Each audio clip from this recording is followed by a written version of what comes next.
Assalamualaikum warahmatullahi wabarakatuh. Jadi pada video kali ini kita udah masuk ke pertemuan modul 5, yang dimana pada modul 5 ini kita akan membahas tentang MRP. Jadi MRP itu apa sih?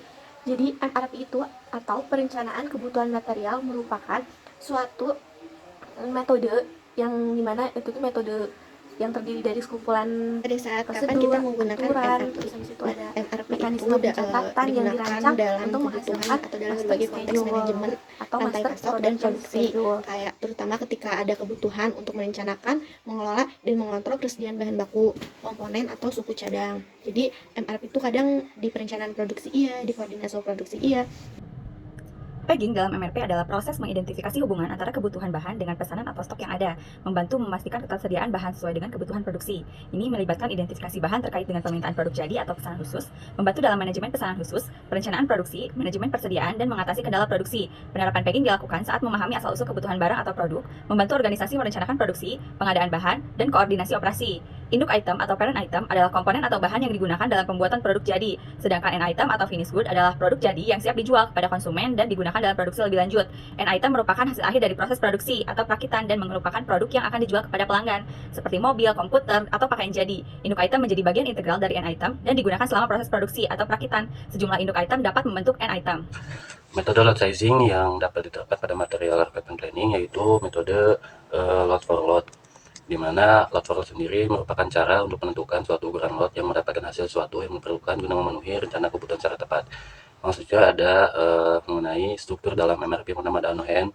On hand merupakan persediaan awal yang menunjukkan kualitas dari item yang secara fisik ada dalam gudang. Yang kedua ada lead time, merupakan jangka panjang waktu yang diperlukan secara MRP menekankan suatu pesanan siapa item yang dipesan siap untuk digunakan.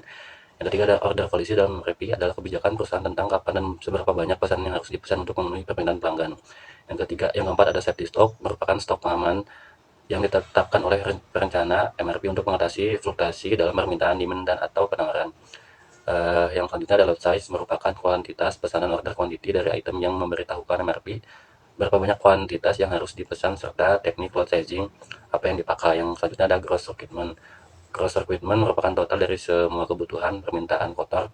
Selanjutnya ada project available, merupakan kuantitas yang diharapkan ada dalam inventory pada akhir periode dan tersedia untuk penggunaan dalam periode selanjutnya. Dan selanjutnya ada net requirement, merupakan kebutuhan bersih yang dibutuhkan pada periode kesekian dan menyatakan jumlah yang harus diterima atau diproduksi pada periode tertentu. Yang selanjutnya ada plan order receipt, merupakan kuantitas pesanan yang dirancanakan diterima atau diproduksi pada periode tersebut untuk memenuhi kebutuhan bersih net requirement, di mana untuk selanjutnya ada plan order release yang merupakan pernyataan kapan pemesanan terhadap satu komponen dilepaskan sedemikian sehingga komponen tersebut Saya akan menjelaskan tentang input, proses, dan output yang dihasilkan oleh MRP atau Master Requirement Planning dan tahapan-tahapan dalam melakukannya atau penerapannya. Langsung saja untuk inputnya sendiri, itu ada Master Production Schedule atau MPS, lalu selanjutnya ada jadwal produksi induk, lalu ada Inventory Status File, lalu terakhir itu ada Bill of Material atau BOM. Nah, untuk prosesnya sendiri itu ada netting, looting, offsetting, dan exploding. Lalu untuk outputnya sendiri itu ada order release requirement atau kebutuhan material yang akan dipesan, lalu ada order scheduling atau jadwal pemesanan, lalu terakhir itu ada planned order atau jadwal atau rencana pesan di masa yang akan datang. Nah, untuk tahapan-tahapan atau proses-proses dalam melakukan MRP ini, itu yang pertama ada proses netting. Nah, dalam proses netting ini merupakan proses perhitungan untuk menetapkan jumlah kebutuhan. Lalu selanjutnya ada looting. Nah, pada proses looting ini atau lot sizing yang merupakan teknik guna menentukan besarnya kualitas pesanan yang optimal untuk setiap item bahannya. Nah, lalu selanjutnya itu ada proses offsetting, yaitu berguna untuk menentukan waktu dilakukannya kegiatan pemesanan. Lalu selanjutnya yang terakhir itu ada proses explosion atau perhitungan kebutuhan tiap item, di mana perhitungannya menilai tingkat yang lebih rendah dari struktur produk yang tersedia.